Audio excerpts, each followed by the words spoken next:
Nag-iisa tayo ngayon bilang isang bansa para marinig ang mga boses natin na mga bingi sa Malacanang.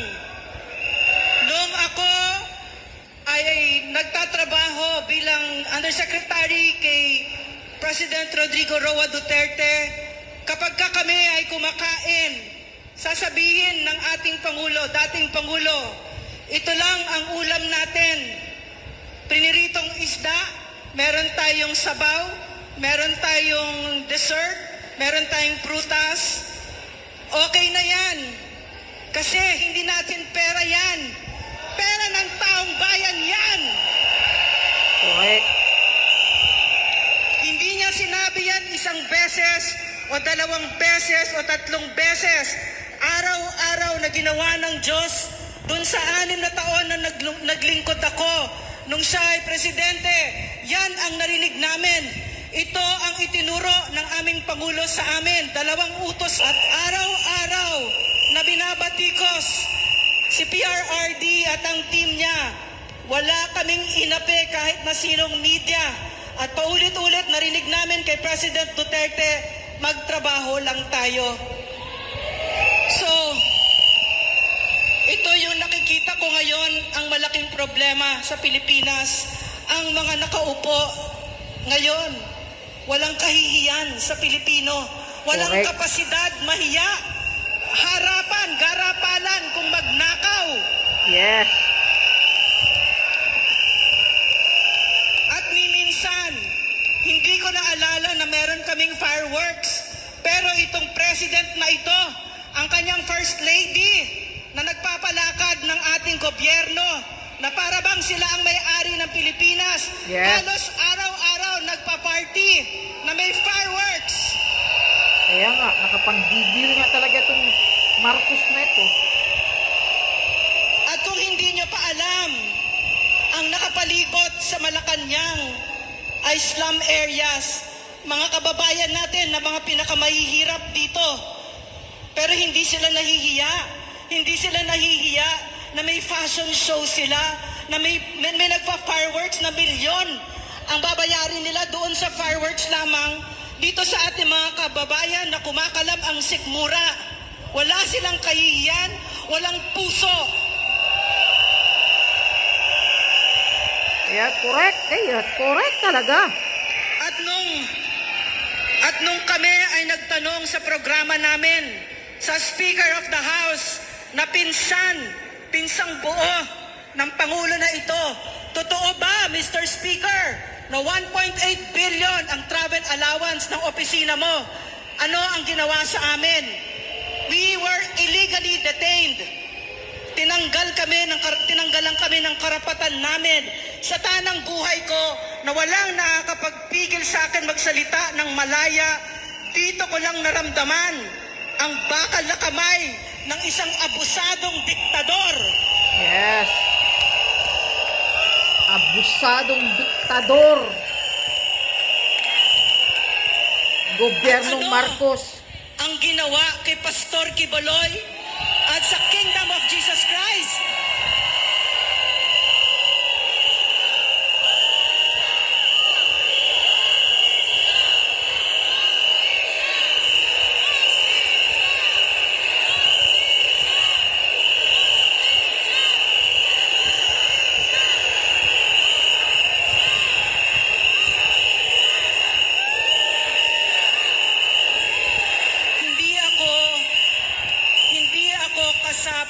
Ng Kingdom of Jesus Christ.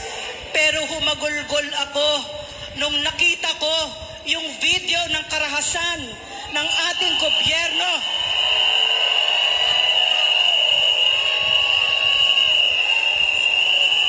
Umiyak ako kasi ang ating mga kasundaluhan, ang ating mga pulis, yan ang aking mga bayani. Nung panahon ng dating Pangulo, ang pinaka-trusted, pinagkakatiwalaan na ahensya ng gobyerno ay ang ating mga kasundaluhan. At ang pulis, ganun din, for the first time, napakataas ng trust rating ng mga pulis ng panahon ni President Duterte.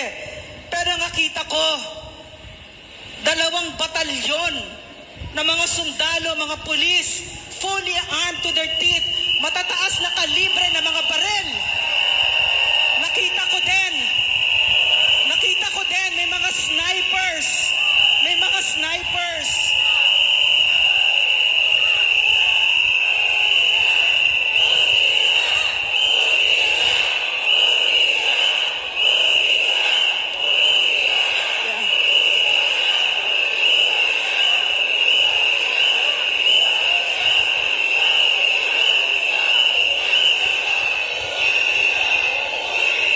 Nakita ko din ang mga snipers. Merong CIDG, may SWAT, may Special Action Force, may mga helicopter. Ano ang kaharap nila? Mga sibilyan, mga inosente, mga misyonaryo, mga church workers na walang kalaban-laban, mga bata. Kaya nga, kundi baga mga tarantadong At pulis. ang nakakagalit dito, narinig ko ang press conference ng PNP at binaliktad pa nila ang nangyari. Yes. Mga sinungaling. Kitang-kitang nagpapagamit sa gobyerno. Mga kupal. Ang sinabi nila ay isang katawa-tawa na itong mga bata, itong mga unarmed civilians, mga church workers, ang nangharas sa kanila. Paano nangyari yon?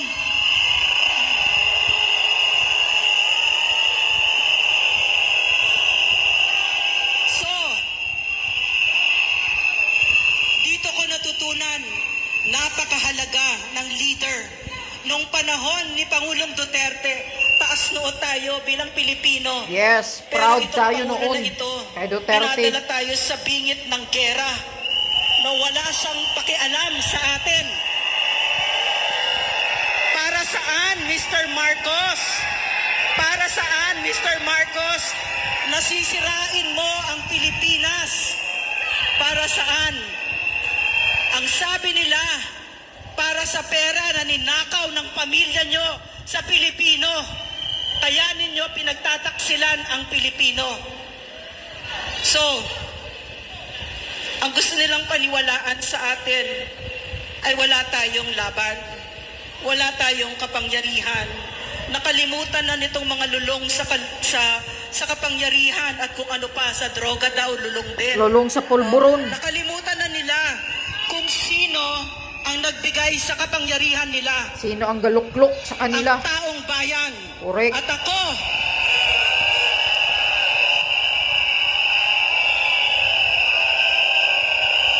Yun nga eh, ang akala ni Bangag at ni Lisa Marcos, sila na ang may-ari ng Pilipinas. Tangin na talaga itong ako gobyernong nakita to. ko yun. Kahit kailan pupusta ako sa Pilipino. Tama si PRRD. Tama si Pangulong Duterte. Hindi kilala ng mga ito kung ano at sino ang Pilipino. So magpakilala tayo! Hilain na nga